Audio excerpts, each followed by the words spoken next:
Hello বন্ধুরা, গ্রামের রান্না পিয়ালির সঙ্গে সকলকে স্বাগত জানাচ্ছি। আজকে পুঁই শাক ও ইলিশ মাছের মাথা দিয়ে দুর্দান্ত একটা পুঁই শাকের রেসিপি তোমাদের সাথে শেয়ার করব। ভিডিওটা স্কিপ করবে না, প্রথম থেকে শেষ পর্যন্ত দেখার অনুরোধ রইল। এখানে দেখো পুঁই শাকগুলো একদম টাটকা। প্রথমে পুঁই শাকগুলো আমি কেটে নেব। আমাদের যখন একরকমভাবে পুঁই শাক খেতে খেতে মুখে অরুচি চলে আসে, তখন কিন্তু একটু অন্যরকমভাবে রান্না করতে পারো।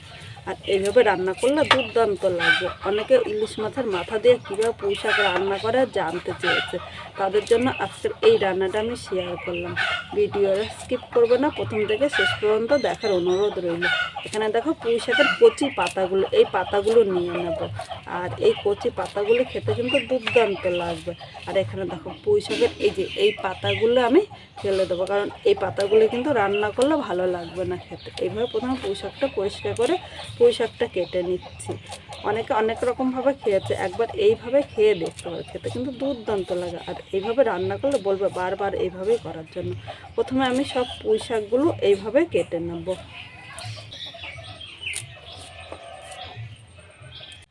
বন্ধুরা, এখানে সব পুঁই শাকগুলো কেটে নিয়েছে। এবার পুঁই শাকটা এক সাইডে রেখে দিলাম। আর এই জায়গায় দেখো বেগুন, আলু ও কুমড়ো নিয়েছি।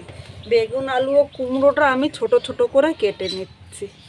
বন্ধুরা, এখানে কুমড়োটাই দেখো ডুমু ডুমু করে কেটেছি, আর আলুটা একটু ছোট কেটেছি, কারণ আলুটা সেদ্ধ হতে একটু টাইম লাগে। কিন্তু আর বেগুনটা একটু বড় করে কেটেছি, কারণ বেগুনটা কিন্তু সহজেই গলে যায়। এবার এই সবজিগুলো আমি ধুয়ে নিয়ে আসছি।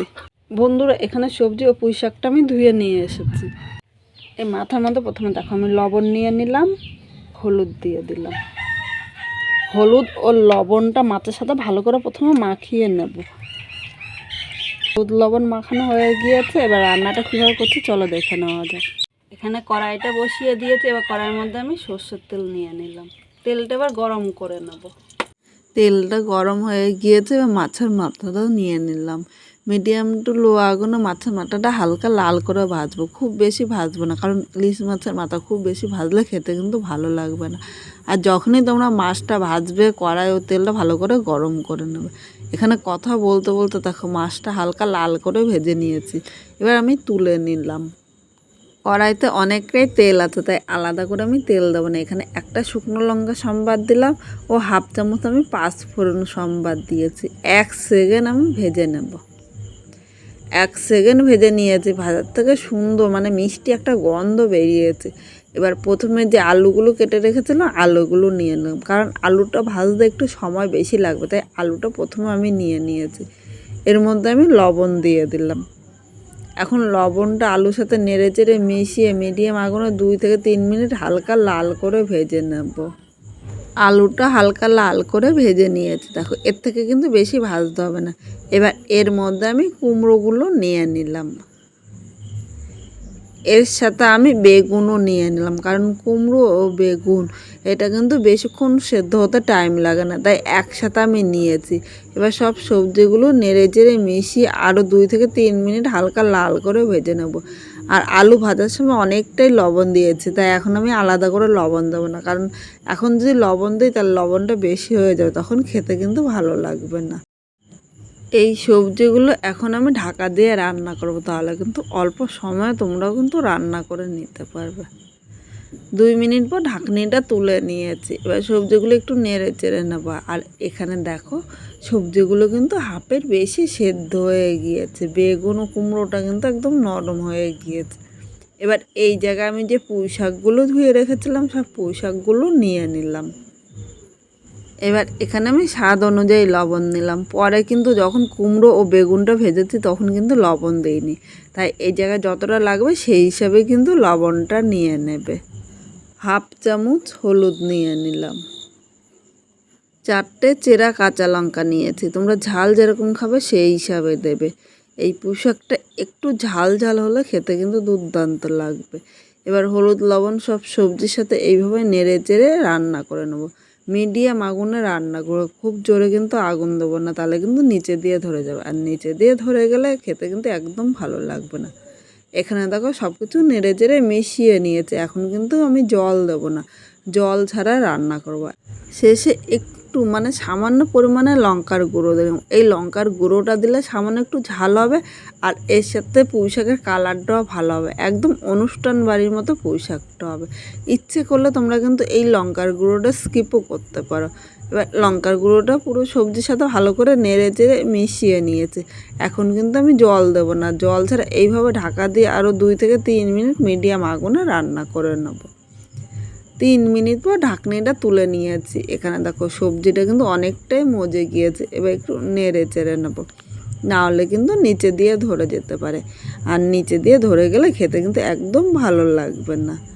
এবার এর মধ্যে উষ্ণ গরম জল দিয়ে দিলাম। অবশ্য তোমরা চেষ্টা করবে যে কোনো রান্না করতে গেলে একটু উষ্ণ গরম জল দিতে। উষ্ণ গরম জল দিলে সবজিটা তাড়াতাড়ি সেদ্ধ হবে আর খেতেও ভালো লাগবে।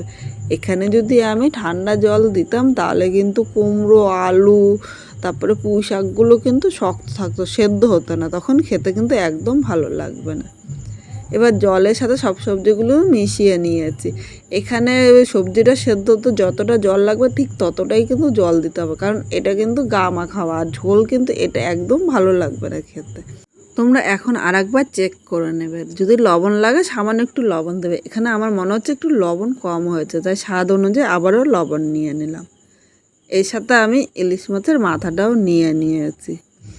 এবার আমি খুন্তি দিয়ে নেড়েচে সব কিছু মিশিয়ে নেব, আর এরকম নাড়তে নাড়তে মাছের মাথাটা আমি ছোট ছোট করে ভেঙে নেব, কারণ মাছের মাথাটা আস্ত থাকলে খেতে কিন্তু ভালো লাগবে না। এইভাবে ছোট ছোট করে মাছের মাথাটা যদি আমি ভেঙে নিই তাহলে সবজির সাথে খুব সুন্দরভাবে মিশে যাবে। এখানে দেখো মাছের মাথাটা আমি ভেঙে নিয়েছি। এবার নেড়ে চেড়ে সবজির সাথে মিশিয়ে নিলাম। এখন আমি এই সবজিটা ঢাকা দিয়ে 2 থেকে 3 মিনিট মিডিয়াম আগুনে রান্না করে নেব। 3 মিনিট পর চলে আসলাম। মাঝে কিন্তু একবার ঢাকাটা খুলে আমি নেড়ে চেড়ে নিয়েছিলাম, তাহলে উপর নিচে সমানভাবে হবে। আর এখানে দেখো খুব অল্প সময় সবজিটা কিন্তু সেদ্ধ হয়ে গিয়েছে। এখানে আলু, কুমড়ো কিন্তু একদম সেদ্ধ হয়ে গিয়েছে। এখন কিন্তু আমি আর ঢাকা দেবো না। এবার এর মধ্যে 1 চামচ আমি চিনি নিলাম, যেহেতু পুঁই শাক একটু মিষ্টি না দিলে কিন্তু খেতে ভালো লাগবে না, তাই মিষ্টিটা তোমরা অবশ্যই চেষ্টা করবে সামান্য পরিমাণ হলো একটু দেওয়ার জন্য। এখন চিনিটা এর সাথে নেড়ে চেড়ে মিশিয়ে নেব। এভাবে আরও 1 থেকে 2 মিনিট রান্না করে নেব, তাহলে কিন্তু চিনিটা এর সাথে খুব সুন্দরভাবে মিশে যাবে। আজকে খুব সাধারণভাবে এই পুঁই শাকটা রান্না করেছি। তোমরা অবশ্যই বাড়িতে এইভাবে ট্রাই করো, আর খেয়ে কীরকম লাগলো কমেন্ট করে জানাতে কিন্তু ভুলো না। এখানে পুঁই শাকটা হয়ে গিয়েছে, এবার আমি নামিয়ে নিলাম। এইভাবে করে ভাত বা রুটি দুটোর সাথে কিন্তু দুর্দান্ত লাগবে। আর এইভাবে কাউকে একবার করে খাওয়ালে সে কিন্তু বারবার বলবে এইভাবেই করার জন্য। অবশ্যই তোমরা বাড়িতে ট্রাই করো, আর তোমরা কীরকম ধরনের রান্না দেখতে চাও সেটাও কিন্তু কমেন্ট করে জানিও, যাতে তোমাদের সেই রান্নাগুলো আমি এর পরের ভিডিওতে শেয়ার করতে পারি, আর এর সাথে তোমাদেরও ধন্যবাদ জানাতে পারি।